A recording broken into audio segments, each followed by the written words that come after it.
What's up, everybody watching on the computer, smartphone, tablet, or TV? This is Andy, and welcome to the most important wrestling prediction video of the entire wrestling season. We have made it to another Wrestlemania.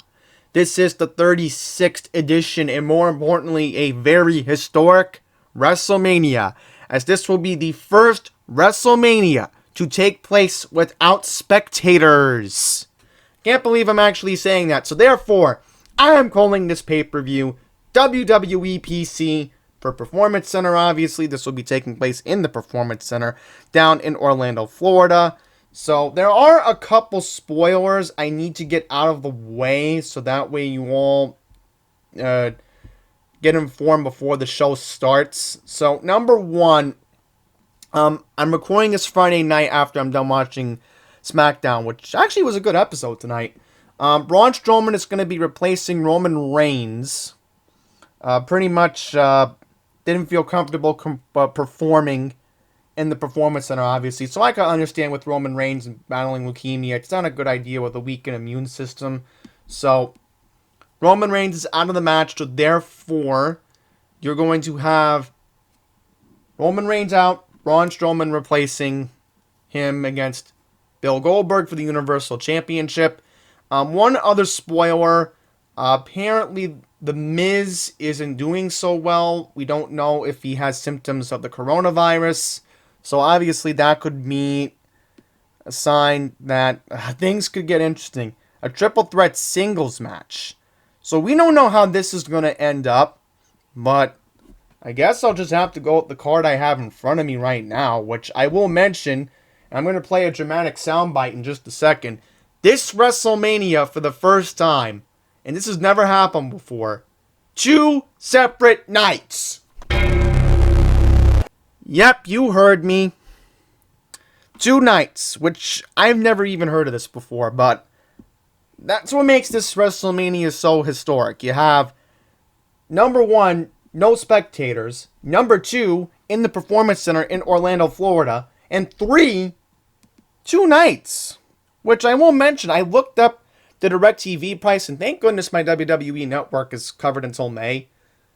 This is ridiculous. They're telling people to pay $70 for DirecTV, because I'm like, this is the first time in years they're putting it on satellite. I'm like, how are you making people pay $70 overall for 2 nights of wrestling? Which is stupid. But anyhow, no more rambling. Let's get into the matches. So we have 16 matches on the card right now. I guess I'm just going to go with the singles matches first that don't have any implications. Okay, Kevin Owens versus Seth Rollins. This matchup looks very good on paper. Monday Night Owens taking on the Monday Night Messiah. So I'm going to give Kevin Owens the win here because there's a lot of momentum. I think Owens has been putting up very good promos in the empty arena shows. Rollins is MIA, and it just makes me believe that Owens is going to win the match. So Kevin Owens defeats Seth Rollins. Okay, Aleister Black versus Bobby Lashley. This is an easy pick. I'm going with Aleister Black because he needs a push in the future. There was obviously rumors that he was going to win Money in the Bank this year. So in order to, improve Aleister Black's resume, he needs to beat somebody who has previous WrestleMania experience. Bobby Lashley has competed at WrestleMania before.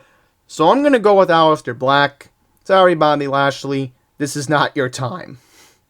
Okay, Elias versus King Corbin.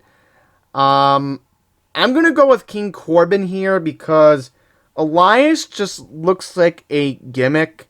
Yeah, sure, we love the guitar and stuff like that, but you honestly think that this is going to be the way the WWE is going to shape itself out in the future? King Corbin gets momentum and he wins. I don't like Baron Corbin, but I will be very surprised if he loses this match. Okay, last singles match that has no major implications. Otis taking on Dolph Ziggler. Now, here is a spoiler if you did not watch SmackDown. Pretty much a leaker came out revealing that it was Sonya Deville who double-crossed Mandy Rose for Otis's date back on Valentine's Day for that SmackDown edition that took place in Vancouver, British Columbia that night. She pretty much double-crossed Mandy and pretty much Sonya Deville helped Dolph Ziggler get the date with Mandy Rose that night. So it's been very complicated. Otis is now challenging Dolph Ziggler. And I will mention that Tucky better be at ringside. But I think Otis wins here. And in the future, you gotta give Heavy Machinery a push in the tag team division. Because eventually they are going to be tag team champions. It's not a matter of if, but when you see Otis and Tucker as champs. I just hope they don't, have a heel storyline like they did with Enzo and Cass a while back, where they were supposed to be tag team champions, but never became tag team champions. So Otis wins. Dolph Ziggler loses. Bottom line. That's the way things end up. Okay, let me see what else I can predict. Alright, here we go. Edge taking on Randy Orton. This is an interesting storyline because this goes back to January when Randy Orton RKO'd Edge. Edge came back in the Royal Rumble. Next night after the Rumble, Edge got RKO'd by Randy Orton. Randy RKO'd Beth Phoenix, Edge's wife.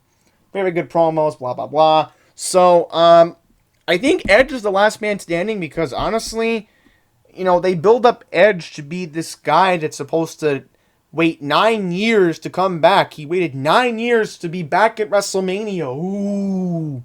So, if Edge loses, I will be very shocked. I will just be very shocked if he does not beat Randy Orton. And let alone Orton being the last man standing in that match. Come on. So therefore, I just think that Edge wins. Bottom line, I'll be very shocked if Orton is the last man standing.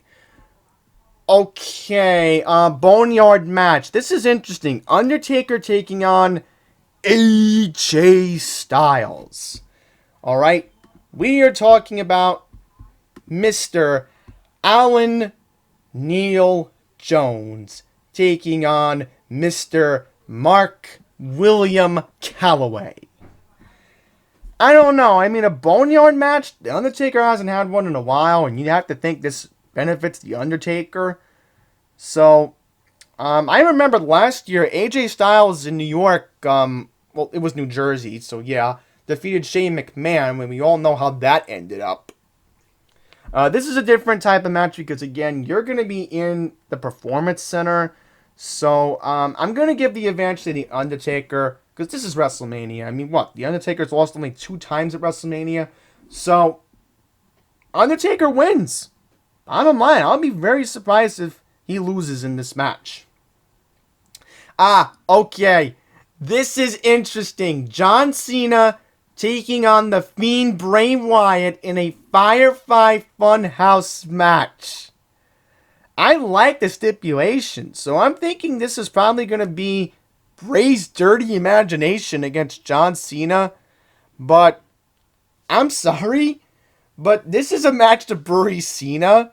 I will be very shocked if the Fiend doesn't win. And John Cena goes on SmackDown, ooh, I'm John Cena. I think that Goldberg was able to find a weakness. Well, you know what? The Fiend still technically deserves a championship rematch no matter what happens. So, listen, bottom line is Cena's going to lose. If you're a Cena believer, I don't feel any pity for you. I'm just sorry, but Fiend wins. Fiend wins, and John Cena becomes another victim of Bray Wyatt's Firefly Funhouse, it seems. So, interesting to see how that match will end up. But that's going to be interesting. Okay, any other non-championship match? I'm just checking it for a second here. Yeah, okay, I don't see anything else. So I think we got all of that out of the way. Let's get the women out of the way first. Okay, Becky Lynch taking on Shayna Baszler for the Raw Women's Championship. This is an easy home run. Becky Lynch's year-long reign ends. Shayna Baszler wins. Sorry, Becky. I know people love the man, but the man's gonna fall. Shayna Baszler wins. And I'm gonna make a spoiler alert. I think Ronda Rousey helps Shayna Baszler. Wouldn't rule it out. Wouldn't rule it out. You never know what these no crowd gimmicks they'll do. They could pull that off easily. Okay, in the SmackDown division, you have a Fatal 5-Way: Bayley taking on Lacey Evans, taking on Naomi, taking on Sasha Banks, taking on Tamina. Interesting storyline that was brought up by Paige a couple weeks back. I'm going to go with Lacey Evans because I think Lacey Evans deserves to be champion now because everybody thinks Tamina's going to win, but I just think Lacey Evans is just due for that big win. She needs to win the title. So Lacey Evans wins and becomes your new SmackDown Women's Champion. And then for the NXT Championship, gonna make a bold prediction here. Fear the Woo. Rhea Ripley taking on Charlotte Flair. I think Charlotte's gonna become NXT Women's Champion again. And therefore, it's gonna be new champions in the women's division. It'll be interesting to see how that ends up. Okay, Bayley taking on Lacey Evans. Okay. Oh, never mind. Where's the tag team match? Oh, right. Here we go. It's going to be Alexa Bliss and Nikki Cross taking on Asuka and Kairi Sane for the Women's Tag Team Championship. I think this is going to be a good match. I think Alexa and Nikki become two-time champions because next time we see a Moment of Bliss, you'll see Nikki and Alexa as champions again. Okay, now let's go to the men's side of things. Raw Tag Team Championships. We have the Street Profits. Angelo Dawkins and Montez Ford taking on Austin Theory and Angel Garza. This is an easy one. Home run. Street Profits win. SmackDown. So again, I brought up the spoiler earlier. I don't know how this is going to end up, but I think John Morrison has momentum against the New Day and the Usos, just because Morrison hasn't really lost a singles match since he's come back to WWE. So I'll just say Morrison helps The Miz out while Miz is absent. So therefore, John Morrison helps defend the Tag Team Championship. So, interesting how that will end up. And, do we have the U.S. Championship being defended? No, we don't. Okay. I'm just double checking. I'm like, how's the U.S. Championship not being defended? Okay. So, I guess we'll move on now to the Intercontinental Championship. Sami Zayn taking on Daniel Bryan. I think this ends up in a no contest. Sami Zayn wins. I really do feel bad for Daniel Bryan, but I just don't see him winning the championship at Mania. I mean, maybe down the line, but not right now under the circumstances of Cesaro and Nakamura helping Sami Zayn out. Okay, let's go now to the Universal Championship match. Brock Lesnar taking on Drew McIntyre. McIntyre's going to win. I'll be very surprised if we don't do the countdown. 5, 4, 3, 2, 1. But McIntyre wins. And lastly, Braun Strowman taking on Goldberg. Easy on the home run right here. Goldberg loses to Strowman. Strowman is due for another big win. And it'll be interesting to see Strowman as Universal Champion. That's for sure. But then down the line, you could see a Fiend versus Strowman match down the road. So, that could make sense in that regard. So, there you have it. All of the matches have been predicted. Woo! It only took me under 15 minutes. Thank goodness. So, all I'm going to say is this is the last pay-per-view for a while because Florida has a stay-at-home order under the mandate for coronavirus right now. So, we don't even know if there'll be a Raw after Mania. That's uncertain right now. We'll just have to wait and play things out. But once again, 2 nights, stay at home, Saturday and Sunday, the 4th and the 5th. Enjoy the pay-per-view. If you're watching on WWE Network, if you're watching on traditional pay-per-view, enjoy the show. I know I certainly will on WWE Network. Thank you all for watching. Until the next one, please take care.